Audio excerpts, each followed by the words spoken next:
Why is critical race theory so threatening to white people? Torre. So this is an opinion piece that I'm reading, and I found it interesting. So Kimberly Crenshaw is one of the founders of critical race theory, talks about what it means for it to become so controversial. So editor's note, the following article is an opt uh, and views expressed are the author's own. Read more opinions on the real. Okay. So I found this article, as many articles, very interesting. So critical race theory is also known as CRT, which is hotly debated and has gone from a way of explaining the impact that racism has had on American life to some kind of monster that represents any discussion of race whatsoever. So the right has demonized and weaponized CRT and created laws banning teaching of America's racial history. And so you can see this by the banning of books, and they have also penetrated the school system with trying to create laws to basically suspend or expel teachers and staff alike for even mentioning anything remotely having to do with CRT. So it goes pretty deep, and we even have like more fair recently school systems, even like here in California, where they're trying to implement changes to some frameworks on how they teach math and how they teach other subjects that could include more engaging ways to be more inclusive to students of color. So it goes on to say the right has demonized and weaponized CRT and created laws banning teaching of America's racial history. And in some states, they want to erase the histories. It has gone that far.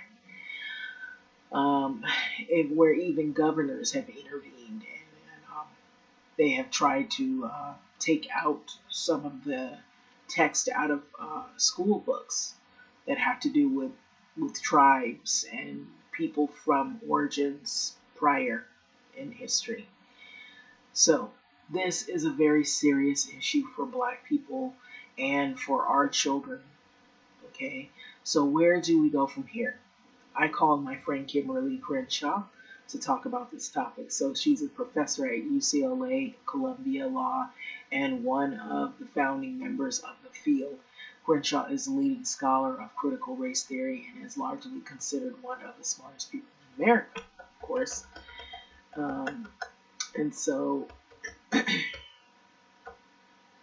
Torre, so you've been central in advancing and explaining and articulating the notion of critical race theory, but in the years since you have first articulated it, CRT has become the most political football now that we see or hear.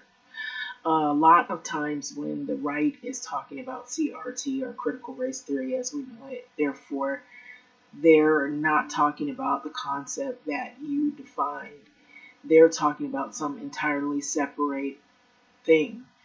Whereas CRT now, that this phantom definition has gotten baked into what it means. So Kimberly Crenshaw, her response is, well, the right isn't really having a debate about critical race theory. This is about the right weaponizing CRT or critical race theory to attack any anti-discrimination practices and more broadly to attack multiracial democracy itself. So we have to understand in those terms, but I think the first thing is to set the context out of which the campaign to attack critical race theory originated.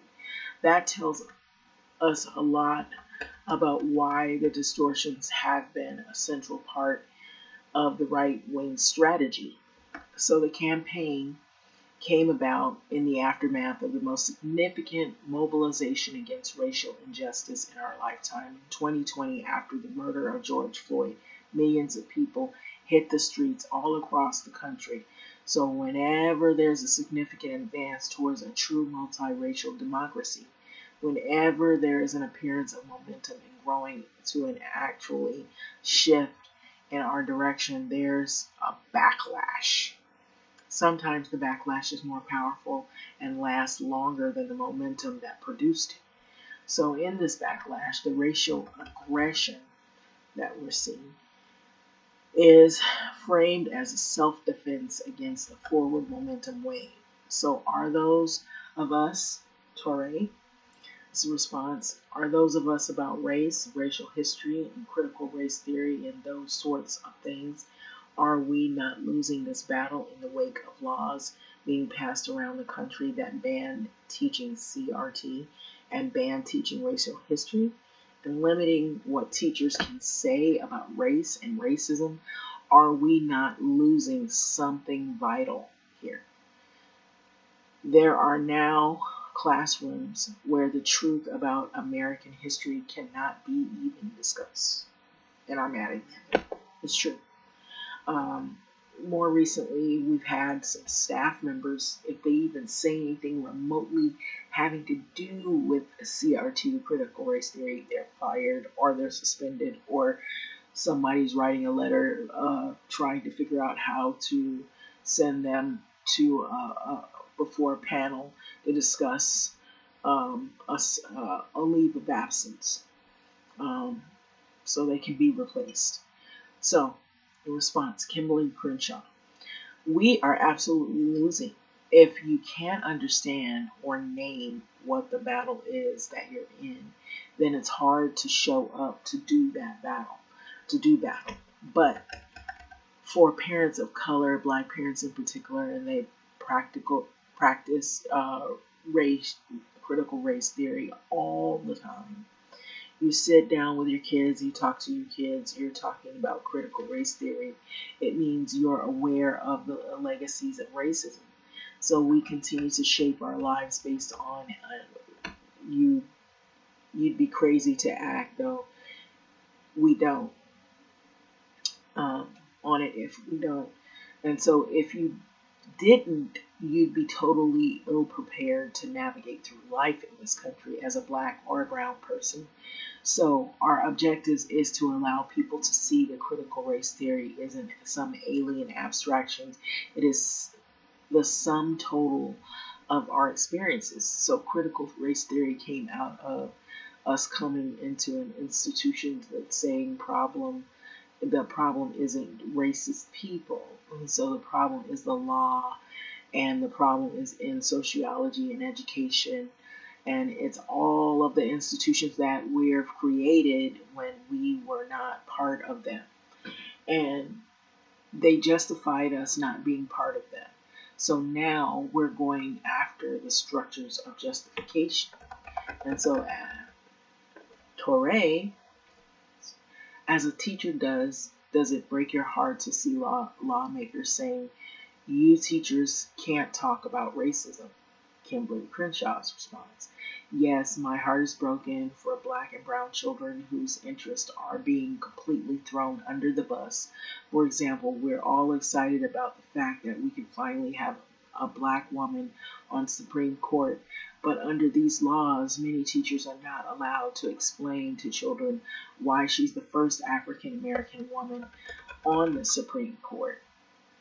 They're not able to talk about racism in the past in the way it plays out, and pretty much of what's going on right now. So they're not able to explain how discrimination and stereotypes and the variety of other implicit biases made it unlikely until this moment for a Black woman to be appointed to the Supreme Court seat. So now, if you don't know anything about the exclusion of Black people and exclusion of women and how that comes together to exclude Black women, when the first black woman gets appointed like 30 years after the first white woman does. If you don't have an explanation for why that is, what are you going to infer? You're going to infer that there's something wrong with us. You're going to infer that you don't work hard enough as us, right? So there is a damage from the ignorance. Torre, one last thing. What do you know that what do we know that now that critical race theory is this boogeyman that has been redefined by the right, that there's these laws that we have to fight against? How do we adjust at the stage of the battle? And so Kimberly Crenshaw, well, there are after our ability to name our experience. So if you can't name your experience, you can't fix it, and you can't address it, and you can't legitimately talk about it. So number one is just recognizing the fact that they're trying to take away our ability to testify. That has been part of the history of racism for as long as we've been here. So the second thing is that we have to be aware that what is not being taught in our schools, what is being taught is the idea that the country was born perfect and it kept improving.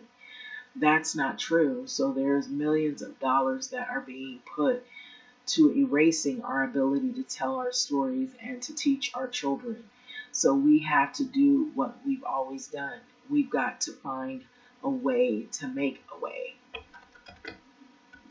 And so this is Torre. He's a host, creative director at the Brio. He hosts the podcast Torre Show, podcast docuseries Who Was Prince, and he is also an author of 7 books, including the Prince biography and Nothing Compares to You. So look out for his upcoming podcast, Being Black in the 80s. And so I thought that this was really interesting opinion piece by Torre, and it really is just a small smidgen of what we're going through in this country. It is not only in politics, it's in the politics of education. It is basically erasing historical facts away from school text so that children can no longer even know what happened and why things are shaped the way they are. Because, in order to have a future, you had to have a past. And so everybody has a backstory. Everybody has a history. Everybody has a past. And some people have good past. Some people have not so good past. And sometimes a not so good past will shape a better future if you're aware of where your mistakes were made. Or it could repeat itself. And that is the choices that we are choosing to make as a collective, but not totally everybody is on board with that in terms of shaping a better future. It is more of a false future, not talking about the past, talking about the history and how it was shaped to basically sweep under the rug an ugly past that has shaped what we are seeing today, which really they're not doing really, in my opinion, a good job of hiding things, because there's so much. We're in the world of the tech age where anyone, if they wanted to really investigate how things operate, they can look at it themselves. If they're intuitive enough, they will begin to have exposure to things more readily. So, and even if you try to take it out of the schools, there's other ways that people can get their hands on material, or they can come in contact with people who have different experiences and learn from then on what happened before and then up to now. And I'm pretty sure there'll be other avenues where people will preserve history, a true history as best they can, to define where we are now in terms of why things are shaped the way they are, and why do we have our bills, our laws in place? Why is there such protest, and why are there such hot button topics? Why are people disgruntled about abortion rights? Why are people disgruntled about certain bills that are being passed, certain laws that are being passed? Where is it coming from? Where does it originate from? And these are the questions that intuitive people and minds will ask, and then they will look, they will search, they will seek out the knowledge for themselves, and that is nothing that can be hidden, not for the long run.